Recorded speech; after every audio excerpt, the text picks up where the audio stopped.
Ulhasnagar railway स्थानक परिसरात mobile विक्रेता मोहम्मद शाहिद हुसेन याच्यावर 3 तरुणांनी चाकूचा धाक दाखवून हल्ला करण्याचा प्रयत्न केला। त्याच्या मोबाईल दुकानाची तोडफोड करण्यात आली। हा संपूर्ण प्रकार सीसीटीव्ही कॅमेऱ्यात कैद झाला आहे।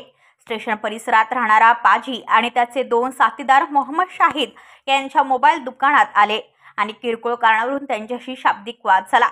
वादानंतर पाजी याने कमरेला लावलेला धारदार चाकू काढून मोबाईल विक्रेत्यावर हल्ला करण्याचा प्रयत्न केला। मोबाईल विक्रेता मागे सरकल्याने थोडक्यात बचावला। या प्रकरणी विठ्ठलवाडी पोलीस ठाण्यात पाजी आणि त्याच्या दोन्ही साथीदारांवर गुन्हा दाखल करण्यात आला असून पोलीस पुढील तपास करत आहेत। ब्युरो रिपोर्ट उल्हासनगर, आपले वृत्तप्रहार।